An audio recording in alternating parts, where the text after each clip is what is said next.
বেলা 12টার সময় মায়ের সময় হয়েছে এখন জল খাবার। কি খাচ্ছ ব্রেকফাস্টে? পাউরুটি আর মিষ্টি। মিষ্টি, পাউরুটি আর ঘুগনি খাচ্ছে। আর আমি একটু ও বাড়িতে যাচ্ছি, আমার একটু দাঁতের প্রবলেম হচ্ছে, ডাক্তার দেখাবো। প্রচুর রোদ, তাই আমি রেডি, একদম মুখ ফুক ঢেকে নিয়েছি। আজকে প্রচন্ড রোদ, প্রচুর রোদ আজকে। হ্যালো এভরিওয়ান, আমি জয়শ্রী। দিনটা হচ্ছে শুক্রবার, ঘড়ির কাঁটায় তখন বাজে ডট 12:35।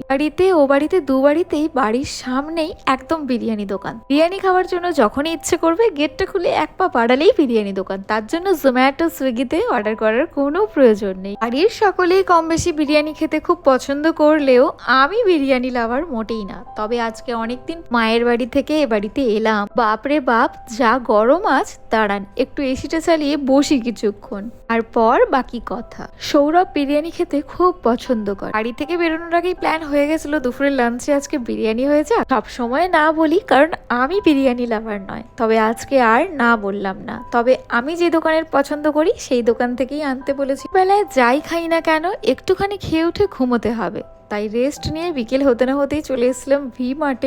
প্রলয় তার আগে লাইভ করেছে, 60% অফ দিচ্ছে, সেটাই আর কি। সেটা দেখেই আমি এসেছিলাম। দেখি ও বাবা, ও তো এখনো এখানেই রয়েছে।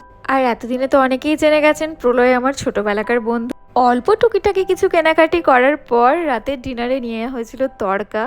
রাতের ডিনার সেরে ও বেরিয়ে গেল নাইট ডিউটি। আমার রাতের ডিনারের মেনুতে ছিল ভাত, কুঁদরি পোস্ত আর ডাঁটার তরকারি। ব্যাস এভাবেই কাটলো আজকের দিনটা। বাই।